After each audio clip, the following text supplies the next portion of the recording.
Eu que agradeço a oportunidade, para mim é um prazer estar falando aí para essa audiência tão importante.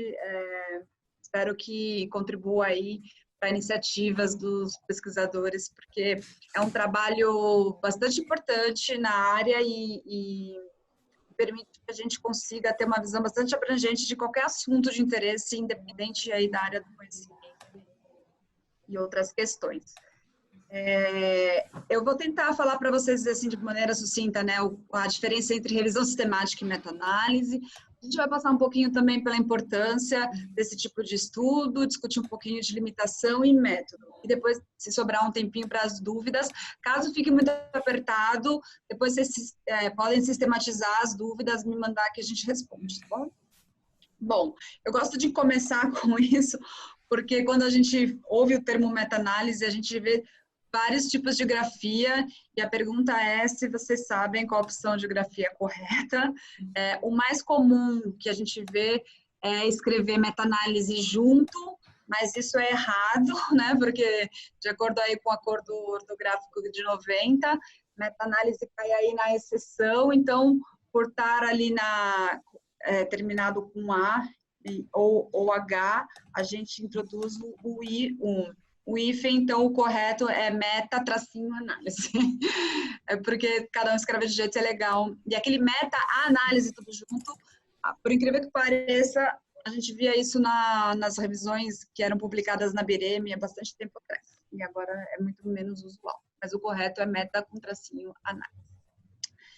Por isso, é importante a gente ter em mente que a revisão sistemática ela é um estudo original de pesquisa. Um estudo original que utiliza fonte secundária de evidência, ou seja, quando a gente faz um estudo, um ensaio clínico randomizado, um estudo observacional, o nosso dado ele é primário porque a gente está gerando aquele dado. Com a revisão sistemática, a gente está, em vez de usar os nossos pacientes são os estudos, então isso é uma fonte secundária de evidência.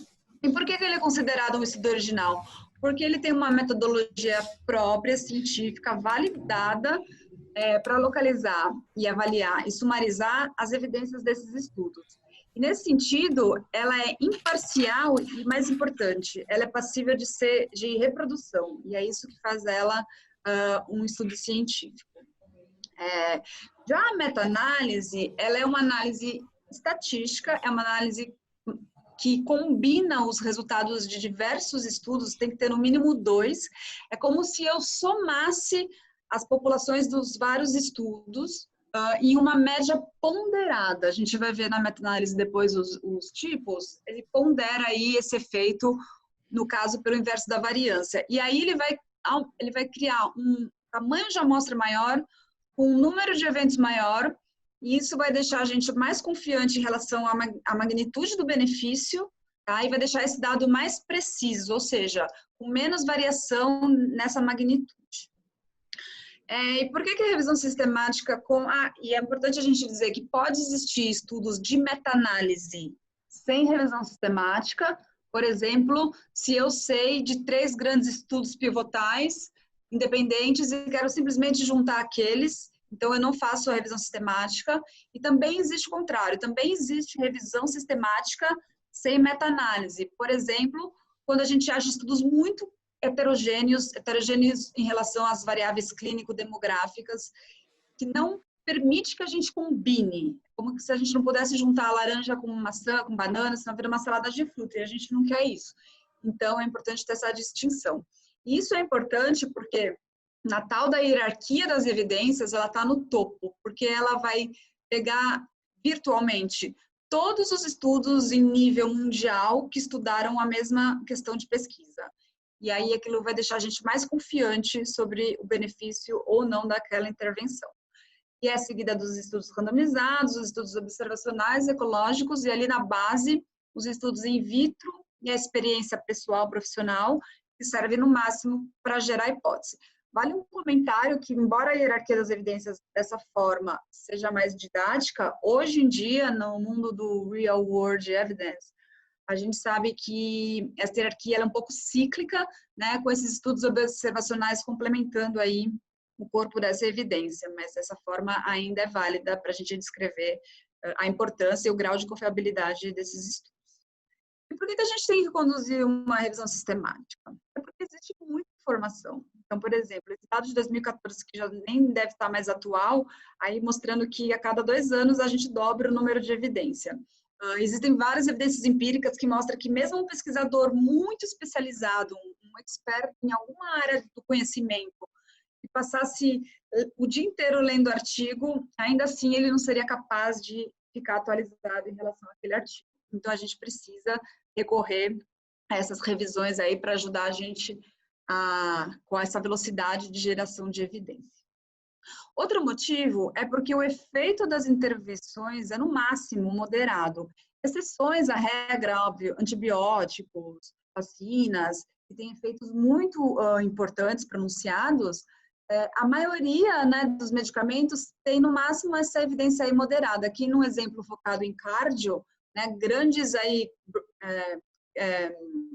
representantes de quebras de paradigma no tratamento, mostrando reduções relativas muito modestas e absolutas, então, bem moderadas. Então, é importante a gente saber que esse aqui é um estudo de um colega meu, né, o Thiago, ele fez um estudo de método mesmo, né, e compilou os estudos positivos que têm tamanho de amostra pequeno, para concluir ali que os efeitos maiores são sempre vistos nesses estudos pequenos, que quando o estudo é pequeno e a gente não tem poder estatístico adequado para responder, o achado ele é o acaso.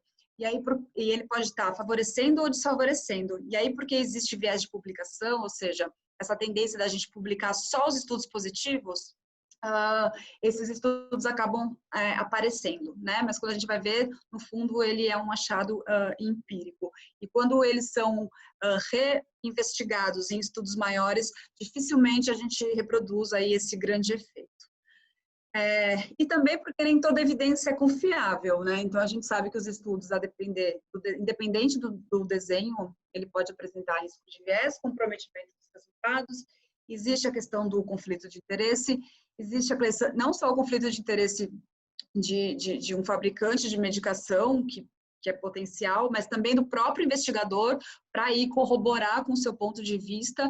Isso aqui é refletido nesse site do FDA, aí, não sei se todo mundo conhece, ele praticamente coloca os maus pesquisadores aí numa lista negra, inclusive dando nome, sobrenome, ou seja, não vai trabalhar, vai ser um pouco difícil continuar exercendo a profissão, mas o fato é que existe e é difícil a gente separar aí o joio do... E também porque a ciência ela é cumulativa e a gente tem que acumular essa evidência de forma científica. E fazer uma revisão sistemática, de preferência uma meta-análise, aí é a forma mais adequada da gente trabalhar com esse acúmulo de evidência. Vamos dar alguns exemplos aí práticos para a gente entender a importância. Então, se eu pegar um exemplo de cardio aqui, antiarrítmicos no pós-infarto. Se a gente usar o racional mecanístico para chegar em alguma conclusão de efeito, por exemplo, pacientes com arritmia cardíaca têm risco aumentado para morte pós-infarto, é um fato. Logo, se eu usar medicamentos, eu sei que medicamentos antiarrítmicos reduzem as arritmias pós-infartos, ou seja, logo, se eu usar tais medicamentos nessa população, é esperado reduzir, então, a mortalidade pós-infarto. Mas será que isso acontece mesmo na prática?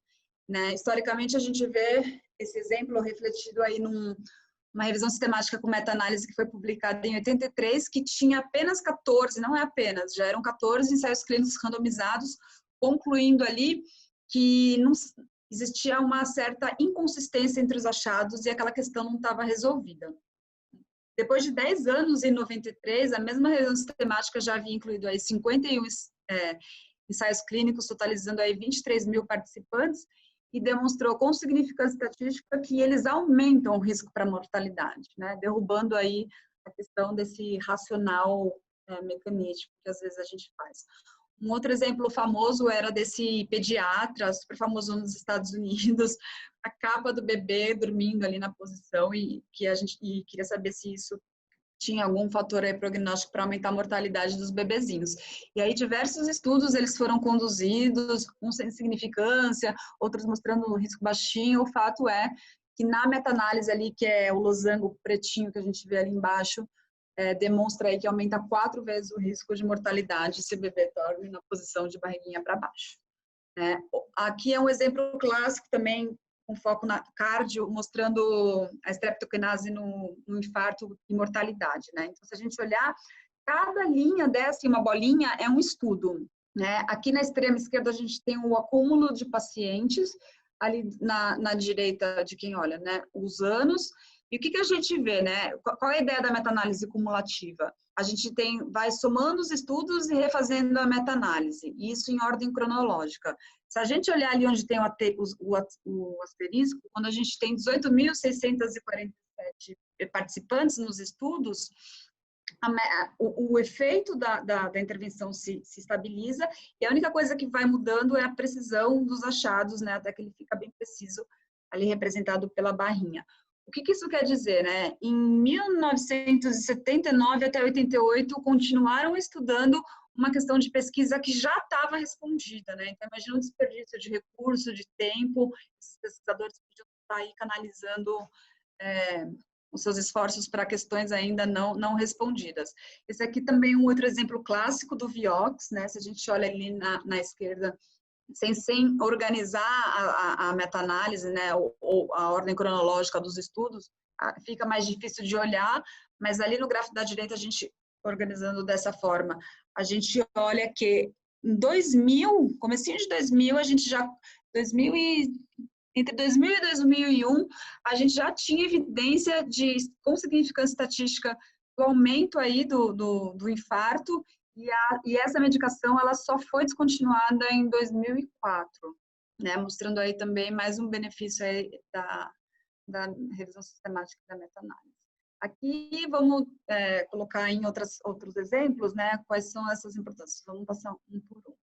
Como eu comentei, quando a gente soma os estudos, a gente soma a população, a gente soma o número de eventos, isso aumenta o poder estatístico e a gente fica com esses resultados de maior precisão.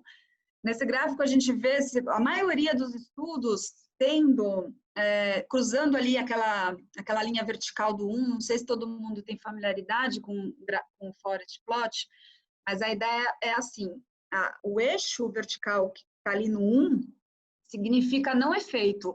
Se eu tenho um número e divido pelo mesmo número, isso vai dar 1. Aqui é um dado dicotômico, é um risco relativo. Então, quando ele cruza o 1, tanto a bolinha azulzinha é a estimativa pontual do estudo.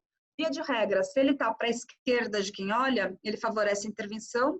Se ele está à direita, ele favorece a outra intervenção, que geralmente é o controle. O fato é que, se a gente olhar assim, a gente vê que a maioria dos estudos corta o eixo 1, né? Ou seja, não tem significância estatística, não tem diferença estatisticamente significativa entre os tratamentos. O fato é que quando a gente soma tudo isso, ali a meta-análise representada pelo losango preto, ela não está cruzando o 1, ou seja, ela está mostrando um efeito com significância estatística, representando aí a importância da gente aumentar esse poder, juntar esses estudos e realizar essa meta-análise. A gente pode explorar controvérsias, por exemplo, nesse outro forest plot, a gente tem 2 estudos não mostrando diferença entre os tratamentos, né, e 2 para um lado e um para o outro. Por que aquele é um outlier, né? Por que ele é tão diferente? Então, eu posso pegar as características clínico-demográficas dos pacientes nesses estudos e explorar isso, né? O que ele tem de tão diferente? Será que ele era o único estudo conduzido em idoso? E aí, no idoso, eu espero um outro efeito de intervenção, que não em população pediátrica, por exemplo, ou em adultos. Então, a gente consegue explorar aí essas diferenças. A gente também pode analisar qual variável impacta, então eu posso dividir a minha estimativa por uma variável ali, por exemplo, ano de publicação, número de evento participante, e a gente vê se aquela variável tem um efeito no resultado ou não, mas lembrando que sempre são análises exploratórias, mas que serve aí para a gente estar gerando hipótese.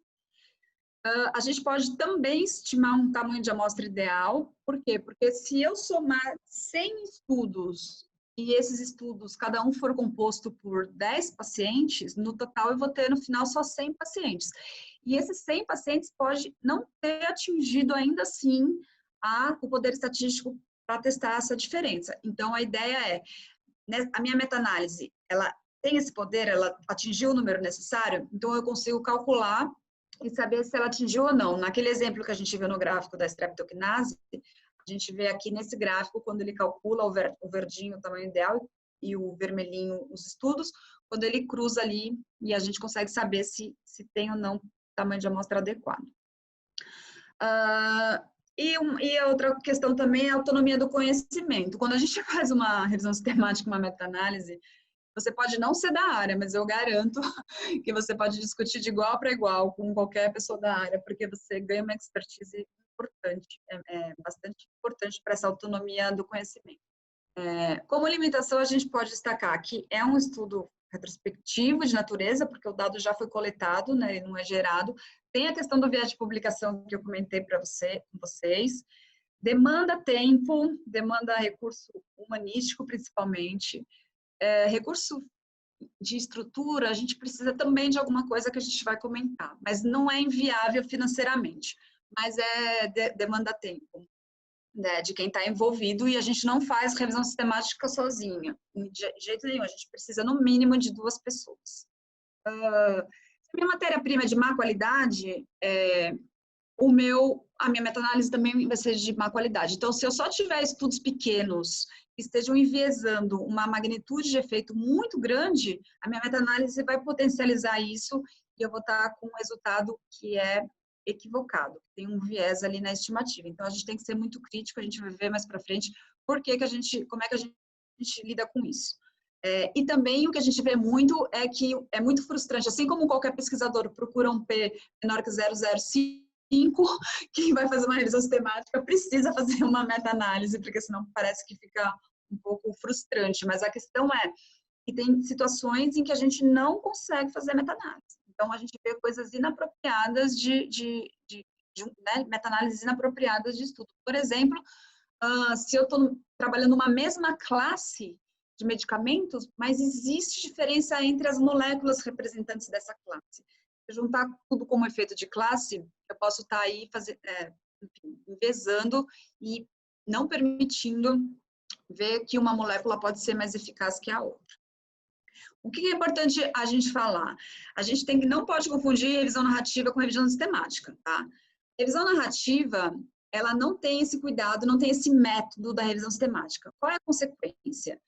O autor da revisão, ele tem uma hipótese a priori e ele vai referenciar a hipótese dele com os estudos que corroboram com o seu ponto de vista.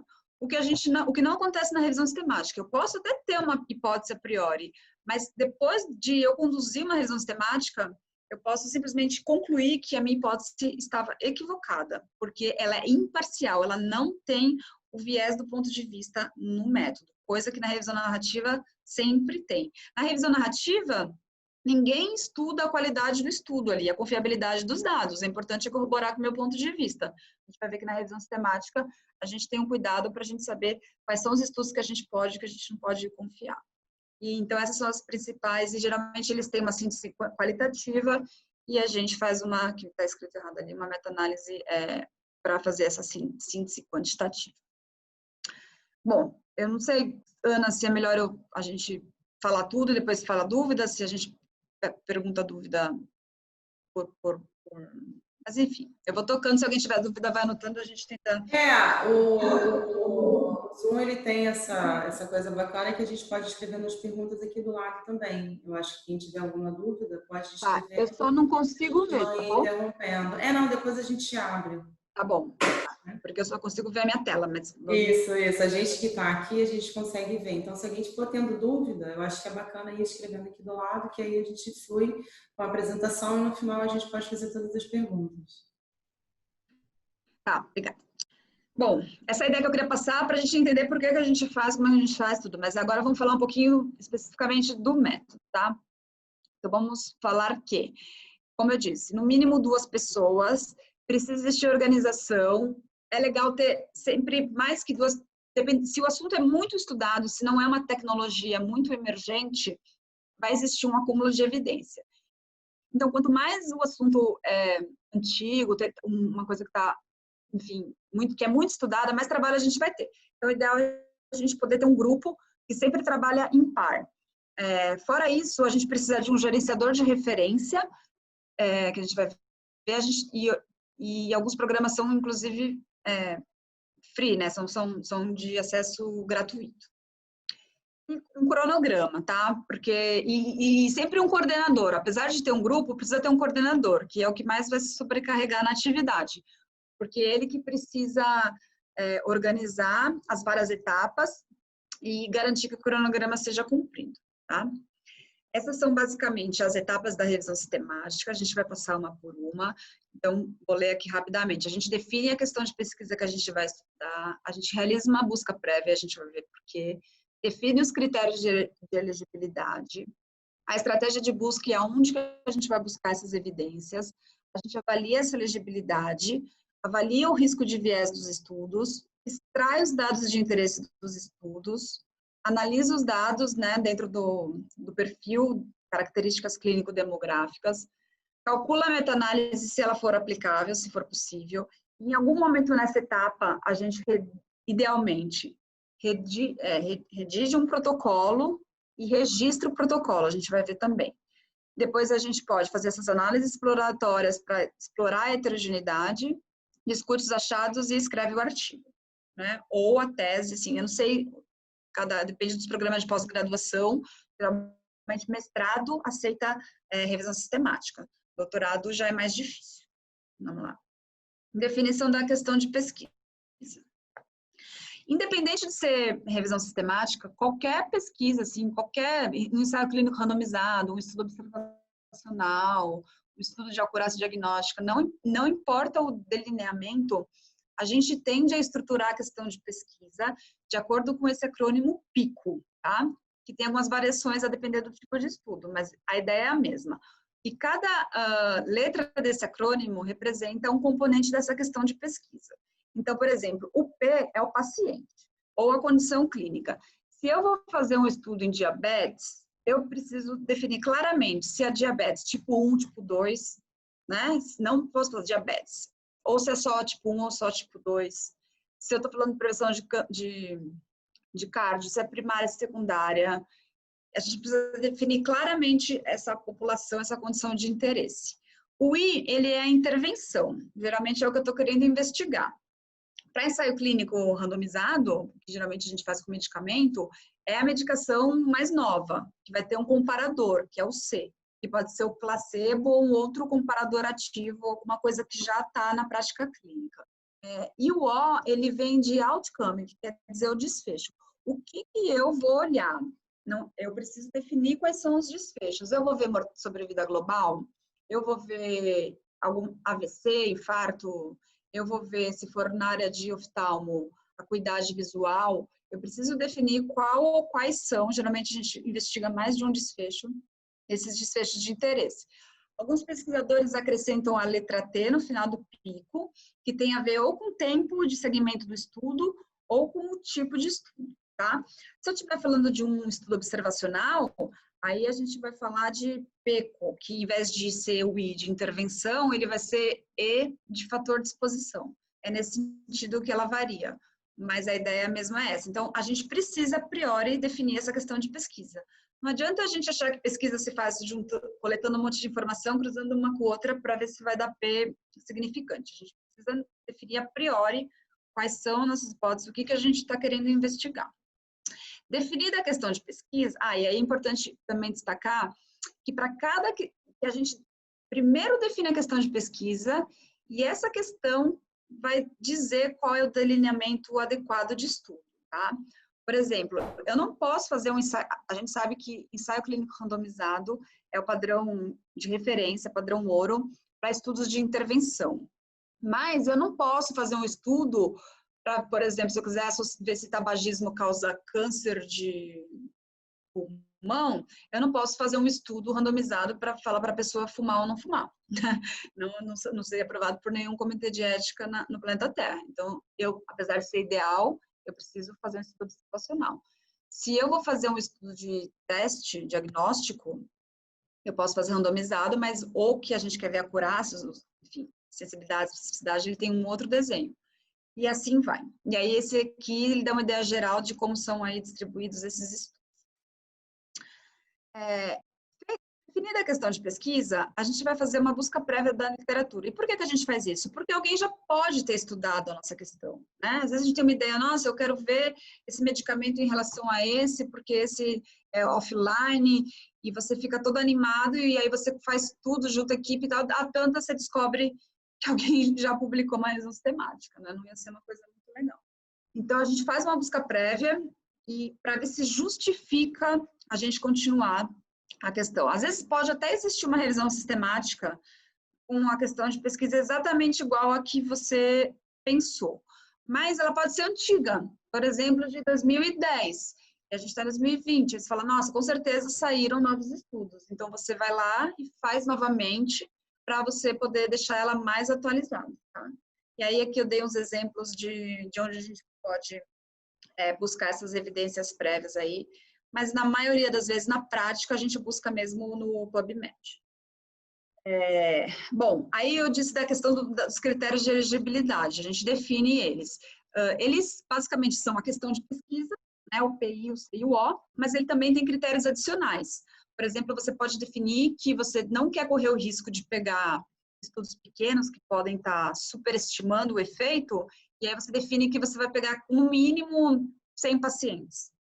Ou então, você está vendo um evento crônico, e aí você acha que estudos de tempo de segmento de menos de 6 meses não estariam aptos para captar esse evento, então você fala, meus estudos têm que ter no mínimo 1 ano de segmento.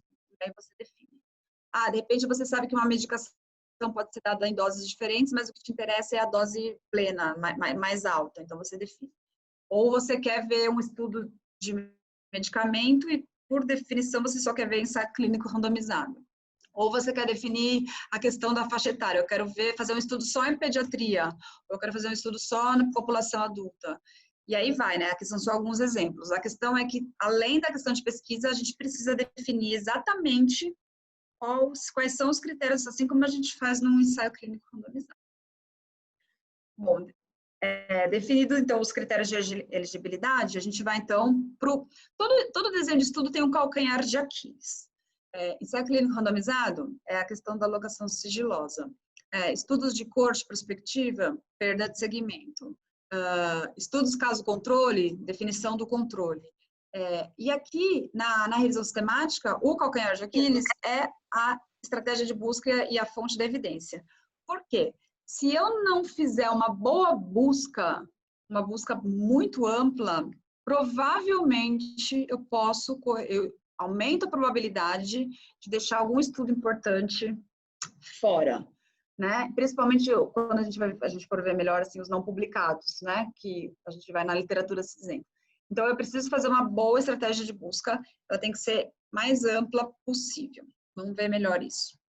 A gente constrói, como é que a gente constrói essa estratégia de busca? São utilizando termos de busca que a gente vai usar nas bases eletrônicas. Ela é orientada pela questão de pesquisa, por exemplo, no Pico. Vamos supor, que eu não conheço muito o perfil das pessoas que estão participando, eu queria dar um exemplo de alguma outra área de conhecimento. Vamos ver, tipo, oncologia, vai.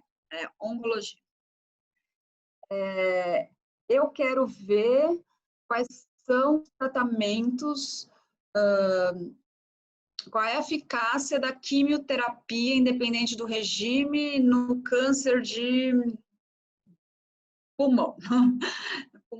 Enfim, não importa. Eu tenho que deixar essa questão de pesquisa bastante ampla e eu tenho que brincar com os termos. Então, para a população, eu vou usar o câncer de pulmão e as suas variações de grafia. O vocabulário controlado, ele é o vocabulário que é o indexador de assunto, tá? Por exemplo, no PubMed, que é o Medline, né? O PubMed é quem disponibiliza a base Medline. Esse termo de vocabulário controlado, ele chama MESH. Tem lá uma base de dados de termos de vocabulário controlado. Porque qual que é a ideia? Quando essas bibliotecárias recebem um artigo que foi publicado e tem que ser indexado nessa base de dados, tem lá a questão das palavras-chave. Todo mundo que já escreveu um artigo sabe que a gente é obrigado a colocar. E é aquela palavra-chave, ou aquelas, é que vão determinar qual é o assunto do artigo. Entendeu? Por isso que esse vocabulário controlado, ele é fundamental, porque ele vai nortear o assunto principal da publicação. Então, ele é o MESH no PubMed, é o DEX na Bireme e é o N3 no Embase, tá? A gente sempre tem que usar vocabulário controlado. E depois a gente usa variações de grafia, né? Sinônimos, a palavra pode ser dita de um jeito ou outro, por exemplo, se a gente está vendo alguma coisa de risk sharing, tá? Todo mundo fala hoje. Eu posso pôr risk sharing, risk agreement, e aí vai. Você vai colocando sempre essas variações. E aí a gente tenta sempre dar prioridade para a sensibilidade, não para a especificidade. Então, por exemplo, dentro da questão de pesquisa, dificilmente a gente coloca termos para o desfecho, sabe? Porque quanto mais eu for agregando palavras, mais eu vou dando especificidade, em detrimento à sensibilidade. E lembra que a gente quer captar tudo que existe sobre aquilo. Então, a gente precisa ser o mais sensível possível. Outra coisa que a gente não usa muito na prática é termo para o comparador, né? Então, assim, se eu estou vendo um medicamento novo, eu quero ver a eficácia dele independentemente do comparador. Se eu colocar o comparador, eu posso estar restringindo, porque ele não vai ser uma palavra-chave necessariamente, e ele pode ficar de fora da busca, tá? Então, a gente criar essa estratégia é fundamental aí na revisão sistemática. Eu não vou passar detalhes, mas aqui para vocês terem uma ideia que cada base tem a sua especificidade, a gente precisa conhecer. Aí existem essas sintaxes e esses símbolos que ajudam a gente aí nessa definição desses termos. E também a questão dos operadores booleanos, que vão dar o racional da busca, né? Então, por exemplo, o AND, ele é intersecção. Então, se eu estou vendo uma químio para câncer de pulmão, eu vou ter que fazer uma estratégia de busca para câncer de pulmão, bem sensível. Depois eu vou ter que fazer outra estratégia de busca para quimioterapia. E aí eu vou juntar esses dois blocos com o operador AND, né? Quando eu estou fazendo a estratégia de busca para o câncer de pulmão, todas as palavras que eu estou colocando naquele bloco, elas estão somando, ou seja, eu estou usando o OR entre elas, porque eu quero que todas elas sejam consideradas. Então, o OR, ele soma, o AND, ele faz a intersecção. Aqui, AND e OR, não importa a ordem, ele vai recuperar o mesmo quantitativo, mas isso não é verdade para o NOT. O NOT é o que você vai excluir. Se eu estou querendo fazer busca para pesquisa em seres humanos, eu posso fazer toda uma estratégia para seres humanos e posso fazer toda uma estratégia para estudos animais, in vitro, in cell, anyway, qualquer tipo. E aí eu faço esse bloco, not o bloco dos animais. E aí eu vou excluir com bastante sensibilidade aí esse grupo que está à direita do primeiro bloco de busca, tá? Às vezes, gente, o assunto é tão estudado que a gente faz uma busca linda e recupera 35 mil artigos. E isso inviabiliza qualquer revisão sistemática. Então, apesar de não ser ideal, às vezes a gente precisa usar os filtros para tipo de estudo, para dar aí uma diminuída nesse quantitativo. O filtro para tipo de estudo nada mais é do que uma boa estratégia de busca para o tipo de estudo, né?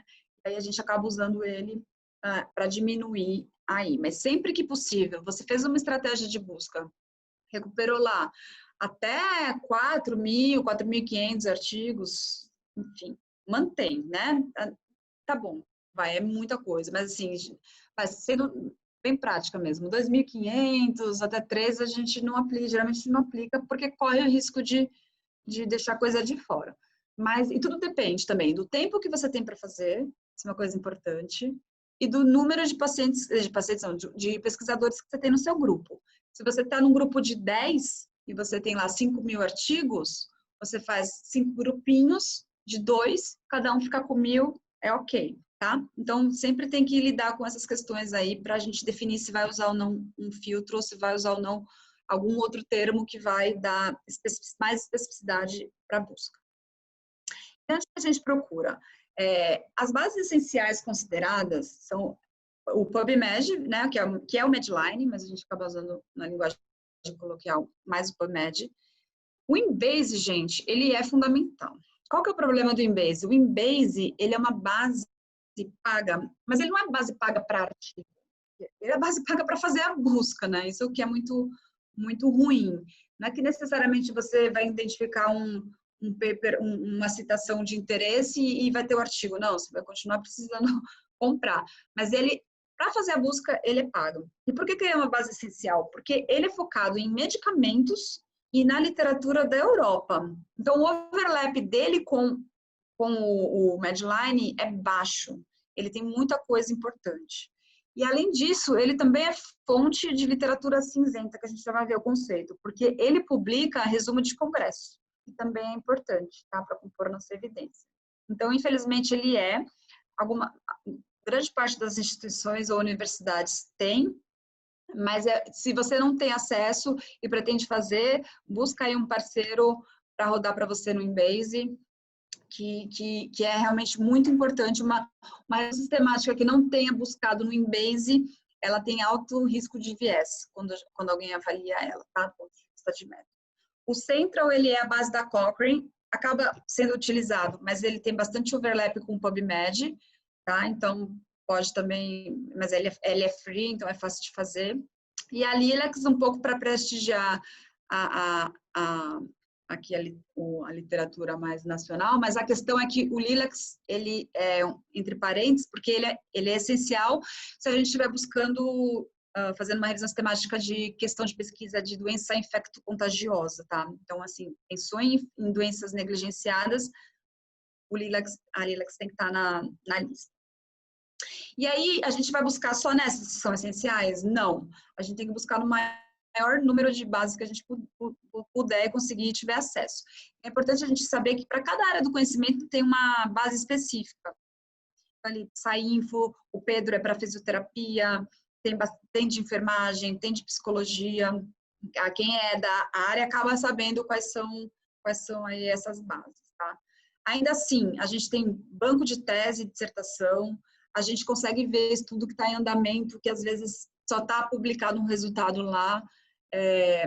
A gente pode também pedir estudos para a indústria, sabendo que ele existe, porque viu ali no clinicaltrials.gov. E uma coisa que é importante, quando a gente terminar de identificar os artigos que são elegíveis para revisão sistemática, a gente precisa olhar a lista de referências bibliográficas daqueles estudos, porque muito frequentemente a gente acha alguma coisa, mesmo que você tenha feito a estratégia mais sensível do mundo, não sei o que acontece, e vira e mexe, algum estudo não sai.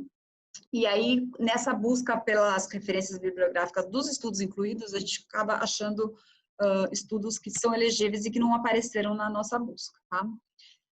A literatura cinzenta é essa literatura que não é publicada nesses meios comuns, assim, tá? Então, tem uma base exatamente que compila isso, que é esse Open Gray, mais de outras, e a gente tem que ir atrás, tá? Quem é da área, por exemplo, eu sou da área de onco atualmente, eu tenho que estar nos congressos, ler os posters para pegar as informações ali, para ver as sessões orais, porque isso tudo é fonte de evidência.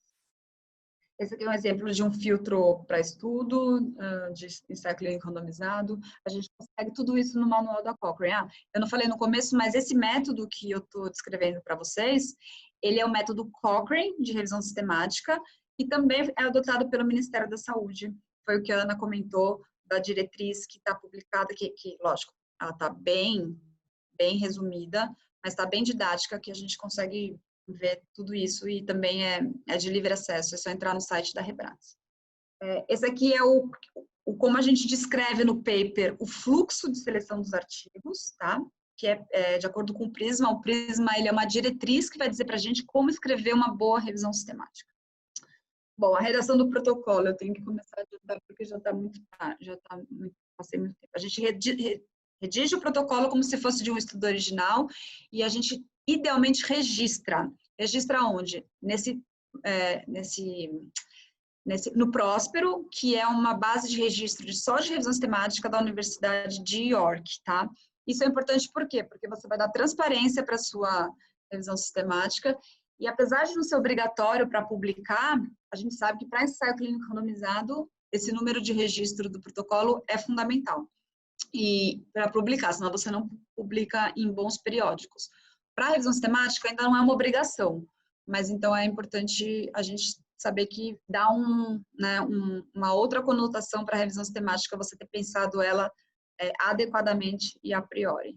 O Review Manager, ele é um software da Cochrane para quem quer publicar no periódico da Cochrane. Como é que a gente avalia a elegibilidade? Geralmente a gente usa um gerenciador de referência, então eu vou buscar várias bases. Cada base vai me dar um resultado. Essas bases, aí são macetes da prática, a gente consegue exportar esses resultados em arquivos RIS ou TXT, e aí a gente coloca tudo isso junto dentro de uma biblioteca. E quem faz isso é o gerenciador de referência. O comercial, que é o programa comercial, que é mais usado é o EndNote, mas a gente tem gerenciadores grátis, o Mendeley, o Zotero e alguns outros que a gente consegue fazer a mesma coisa com isso. E mais importante, o Ryan. O Ryan é um programa para revisão sistemática de uma universidade do Catar, que também é free, e aí ele automatiza, por exemplo, esse processo que eu vou descrever para vocês agora. Ele é uma ótima opção também, que é a avaliação de elegibilidade. Então, ela é feita em 2 etapas, uma de triagem e uma de confirmação da elegibilidade. Ela sempre é feita em dupla, tá? Nunca é feita sozinha. Por quê? Porque eu vou ter que ler, nessa primeira etapa, vamos lá, então, a triagem. O que eu vou fazer? Eu vou ler o título e vou ler o resumo. Esse gerenciador de referência, ele permite você fazer isso. Então, você vai lendo um por um, ele é uma interface super friendly, e você vai excluindo o que claramente não é elegível. O que você vê que é elegível para a sua questão de pesquisa e o que você tem dúvida, você mantém. Só que por que faz de dupla? Porque isso é interpretação de texto. E interpretação de texto é uma questão subjetiva. Então, eu não posso confiar única e exclusivamente na minha interpretação. Então, eu faço, o meu parceiro faz. No final, a gente vai bater os resultados e vai ver o que diverge. O que divergir, existem métodos para resolver o consenso. Ou a gente entra para resolver as divergências, ou a gente entra num consenso, chama a pessoa e fala, poxa, por que você achou que era elegível? Eu achei por causa disso. Mas aqui você não viu? Poxa, é mesmo. E aí entra no consenso. Ou então você chama uma terceira pessoa para fazer isso para vocês. Na prática, o consenso funciona melhor, porque chamar uma terceira pessoa significa que essa terceira pessoa tem que ter agenda, vai precisar ler o artigo, enfim, adequa muitas etapas e acaba trazendo o cronograma. Então, o consenso é um bom método para resolver. O fato é que no final dessa triagem, você vai ter os estudos que são claramente elegíveis e os que você tem dúvida, que pelo resumo não foi suficiente para você classificar como elegível ou não. E aí você vai para a segunda etapa, que é essa aí de confirmação da elegibilidade. O que a gente vai fazer? A gente vai recuperar os PDFs desses estudos para a gente confirmar. E também é feito da mesma forma, em dupla, de forma independente, e depois aí se resolve por consenso. O que é importante? A gente geralmente não coloca nenhum limite, nem de idioma e nem de tempo.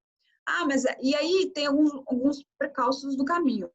Por exemplo, eu me lembro que eu estava fazendo uma de terapia de choque extracorporal. E quem estudava isso era muito Alemanha, então tinha muito artigo em alemão, apesar de meu pai estudar alemão, eu não falo alemão. E aí, o que a gente ia fazer? Excluir esses estudos? Não, porque tinha muita evidência. Aquilo provavelmente teria impacto na minha revisão. Eu vou mandar traduzir? Putz, a gente não tinha todo esse dinheiro. O que a gente fez? A gente chamou uma professora que falava e pagou hora-aula para ela traduzir o artigo para a gente. E aí ela ia traduzindo, a gente ia extraindo dado. Então, esse é um recurso que dá para fazer e é importante, tá? Bom, no final você vai ter os seus artigos, depois de todo esse processo, os que são realmente elegíveis, tá? E aí, a gente vai ver os resultados desses estudos. Como eu posso confiar nele? E aí existe esse conceito de avaliação de risco de viés, que ele vai dizer para a gente o quanto a gente pode confiar naqueles achados, tá? Isso também é um outro mundo, não é tão simples da gente discutir aqui. Mas, de maneira geral, para cada tipo de estudo, existe mais de uma ferramenta científica validada que avalia isso, tá? Para ensaio clínico randomizado, a gente usa, via de regra, a ferramenta de risco de viés da Cochrane. Mas para cada tipo de estudo tem um. O que ela vai fazer? Para eu avaliar risco de viés, eu preciso entender do método. Então, eu só vou poder fazer uma avaliação de um ensaio clínico randomizado se eu souber o que é randomização, o que é alocação sigilosa, o que é esquema de cegamento, o que é análise de intenção de tratar. Eu preciso saber isso para eu poder classificar se o estudo cumpriu de forma adequada ou não esse método. E aí, essa ferramenta, ela vai me ajudar a sistematizar isso, tá? Por que isso é importante? Porque quando a gente for fazer a meta-análise, se eu juntar estudos com má qualidade metodológica versus os estudos com boa qualidade metodológica, eu vou dar um exemplo para vocês depois, via de regra, o estudo que tem viés, ele tende a achar resultado positivo e superestimado. Então, eu vou estar contaminando a minha meta-análise. Então, uma análise de subgrupo que a gente sempre faz você pode fazer a análise inteira de todos os estudos, mas depois você quebra por essa variável. A metodologia adequada, a metodologia não adequada. E aí você vê resultados bastante diferentes, tá? E aí, em quem você vai acreditar? Nos resultados dos estudos com metodologia adequada. Tá? E aí, aqui outras definições, alguns exemplos das ferramentas por tipo de estudo. Esse aqui é a carinha da ferramenta da Cochrane, quando a gente usa o Review Manager. Aqui é na versão antiga, eles atualizaram essa ferramenta para o ROBS 2, mas essa ainda é a versão que está no sistema, eles não conseguiram implementar a nova. A gente vai extrair os dados, então avaliamos o risco de viés, já é um resultado, já é uma extração. Mas a gente quer extrair dados de tudo, a gente quer extrair característica clínico-demográfica e a gente quer extrair os resultados dos desfechos. Aqui, idealmente, também se faz de forma separada. Na prática, como é muito dispendioso de tempo, o que se faz é, o mais senior revisa a extração de dados do par que é menos senior, tá? Porque daí você otimiza tempo no processo. E aí a gente vai extrair todos os dados de interesse que a gente define no protocolo. Meta-análise. Ana, me fala como é todo tempo, eu já passei para bastante, né? Eu acho que a gente pode ir mais uns 5, 10 minutos, eu acho que dá para ir finalizando. Tá. Eu tá acho. eu acho que dá sim. Tá? O que eu não vou conseguir explicar para vocês, então, por causa do tempo, a diferença matemática dos tipos de meta-análise, tá? Mas eu consigo falar para vocês. Tá, tudo bem, tudo bem. Bom, a meta-análise, o que a gente vai fazer? A gente vai juntar cada estimativa de cada um dos estudos que está individual em uma única estimativa. E aí, como eu comentei com vocês no começo, nada mais é do que uma média ponderada, e no caso da meta-análise, ponderada pelo inverso da variância, tá? Via de regra, quanto maior o estudo, mais peso ele tem, mas isso depende do modelo que eu vou adotar de análise. Eu tenho o modelo de efeito fixo e o modelo de efeito randômico, que traduzindo seria modelo de efeito aleatório, mas na prática a gente acaba falando randômico mesmo. Quando eu decido por um efeito de modelo fixo, a ideia, e eu vou tentar falar mais devagar para ver se todo mundo capta, porque daí já entra a matemática, já fica mais difícil. A ideia seria assim, um medicamento ele tem só uma magnitude de efeito, por exemplo, ele só reduz o risco relativo, de progressão do câncer em 30%. E esse é o efeito que é o verdadeiro efeito. E todos os estudos que avaliaram ele, que acharam 28, 32, 31, 25, todas essas pequenas diferenças do verdadeiro efeito, elas são erros amostrais. São variações observadas simplesmente por erro amostral, erro aleatório. Tá? Esse é o conceito do efeito fixo. Ou seja, existe somente um efeito e as variações entre os estudos são erros amostrais. Aqui nesse gráfico a gente vê, então, a bolinha do meio dentro de uma distribuição normal seria o verdadeiro efeito. O quadradinho seria o meu estudo. Aquele E1 é o erro amostral, tá? Então, eu teria essa diferença, mas somente um efeito. Ficou claro até aqui? Todo mundo? Essa é a ideia, tá? Então, por exemplo, eu esperaria o mesmo efeito se a pessoa é idosa ou adulto, ou é criança. Não seria esperado uma variação por conta dessa variável idade, tá? Não seria esperado uma variação, tem 3 apresentações com diferentes doses, não seria esperado um efeito diferente entre as doses. É esse sentido, do efeito fixo. O efeito randômico já não é isso, tá? Quando a gente adota o modelo de efeito randômico para meta-análise, a gente está assumindo que existe mais de um verdadeiro efeito, a depender das variáveis clínico-demográficas. Em que, portanto, eu não tenho um único efeito, uma estimativa pontual daquele valor. Tá? Eu vou tentar apresentar aqui no gráfico que acho que fica melhor. Vamos ver o que isso quer dizer. Vocês viram que ele mudou um pouquinho, tá? Tá vendo ali o losango no meio daquela distribuição? Seria o seguinte, dentro desse quadrado vermelho, eu estou vendo ali uma distribuição, tá? Significa o seguinte, tudo que está dentro daquela distribuição seria efeitos aceitáveis daquela intervenção, tá? E a meta-análise, diferentemente dela representar o efeito, ela representa exatamente a média dos efeitos, né? Então, vamos ver. Aquele losanguinho que está ali é a média dos possíveis efeitos. A bolinha, que está também dentro daquela distribuição menorzinha, ela é um do possível efeito. Mas tudo que está nesse eixo X, dentro dessa distribuição menorzinha, dos verdadeiros efeitos, são valores aceitáveis. Então, a meta-análise ela vai representar a média de todos esses possíveis valores da intervenção.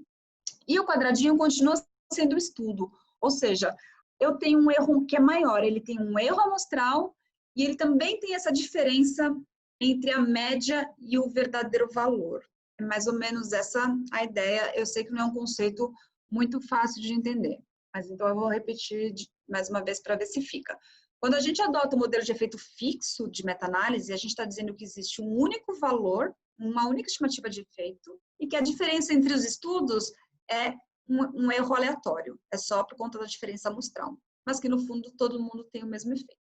Aqui eu estou dizendo que a diferença entre os estudos não é só do erro amostral, é porque existe mesmo, então eu estou esperando um efeito diferente na população pediátrica do que no adulto, do que no idoso, eu estou esperando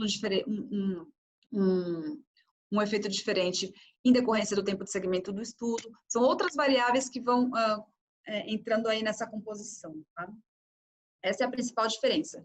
Então, como é que a gente escolhe um ou outro? Não tem uma regra clara, mas o modelo de efeito fixo... e aí, qual é o impacto prático disso? No modelo de efeito fixo, essa média ponderada pelo inverso da variância, ela vai ser diretamente proporcional ao tamanho do estudo. Estudos maiores vão ter mais peso, estudos menores vão ter menos peso nessa média ponderada. No modelo de efeito randômico, todo mundo tem meio que a mesma importância, né? Porque todo mundo ali está estimando um possível verdadeiro valor da intervenção dentro desse conceito. Então, os pesos são mais divididos entre os estudos. Então, um estudo pequeno, ele pode pesar de uma forma importante nessa média ponderada. Daí, que a gente tem que ter critério, claro, para a gente usar. Porque se a gente tiver com um estudo de baixa qualidade metodológica, estiver superestimando e usar um modelo de efeito randômico, ele vai contribuir de forma importante na composição da meta-análise, tá? Então, no modelo de efeito fixo, a gente acaba usando quando a gente acredita mesmo que esse efeito é único, né? No randômico, a gente precisa, idealmente, saber a priori ou especular ou definir quais seriam essas variáveis que estariam aí influenciando. Tá? Por fim, terminando, e aí essa variação, ela chama heterogeneidade estatística, tá? E como é que a gente explora isso? De algumas formas... Oi? A gente pode, por exemplo, retirar o outlier, que é aquele que está divergindo, e ver como que o efeito muda, e nesse exemplo ele muda bastante, e aí achar que aquele estudo tem alguma coisa que, enfim, identificar por que ele não está na mesma, enfim, mesma tendência de efeito, mas o que a gente mais faz é análise de subgrupo, tá? A gente categoriza pela variável e aí a gente diminui essa heterogeneidade. Esse aqui é o exemplo que eu queria mostrar para vocês, ó. Olha que coisa curiosa, isso aqui é um exemplo real de uma pesquisa, eu trabalhei no HCOR por 6 anos, esse foi o estudo que eu gerenciei, não dá para, infelizmente não dá para descrever, mas vamos olhar o resultado. O quadradinho que tem lá é o mega trial que a gente fez e conduziu. A gente incluiu 2.308 pacientes. Antes disso, a gente tinha feito uma revisão sistemática da nossa questão de pesquisa. E aí a gente separou quem tinha boa qualidade metodológica, quem não tinha. Se a gente pegar só ali, ó, location concealment, que é o sigilo da locação, que é a incapacidade de a gente prever para qual braço o paciente vai. Se a gente pegar ali, no or unclear, a gente significa assim, os estudos que não garantiram o sigilo da locação ou que estava incerto, ou que não tinha descrição. A gente vê que a meta-análise está deslocada para a esquerda, ou seja, ela está mostrando um efeito muito maior. Ó, o hazard ratio é de 0,59, tá vendo? Com significância estatística.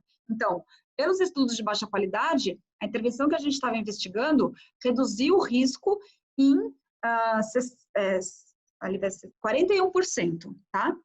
Quando a gente fazia, dentro da mesma revisão sistemática, a meta-análise só dos estudos que garantiam a alocação sigilosa, que é o calcanhar de Aquiles do ensaio randomizado, não tinha diferença. Tá vendo? Deu 1,01, cruzou o 1, ficou ali bem, né?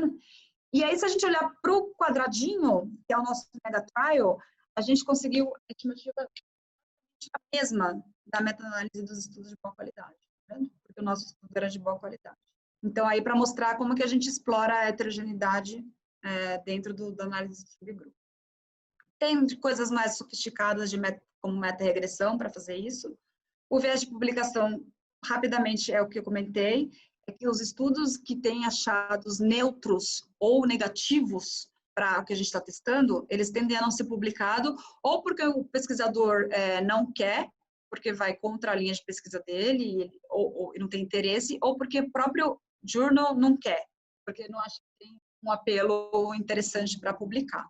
Então, aí a gente acaba tendo esse viés. Existem métodos para a gente avaliar eles, tá? Não vou conseguir entrar, mas a gente fica à disposição para discutir com vocês. Por exemplo, esse é um gráfico de inspeção visual, que a gente observa ali que faltam pontinhos ali, né? Então, a gente consegue detectar. E tem a questão da qualidade da evidência, que também não dá para falar agora, mas, na verdade, seria... quando eu termino a minha meta-análise, eu tenho que avaliar o que representa isso do ponto de vista de corpo de evidência, de qualidade, mas fica para outra, porque...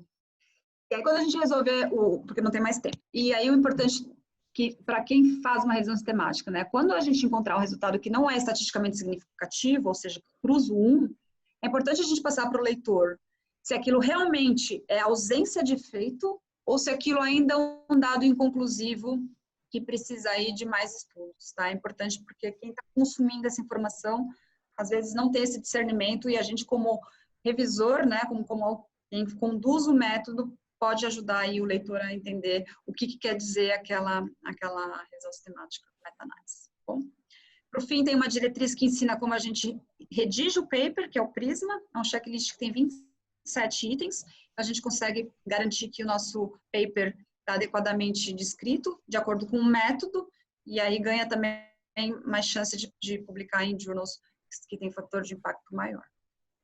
Era isso que eu queria comentar aí com vocês.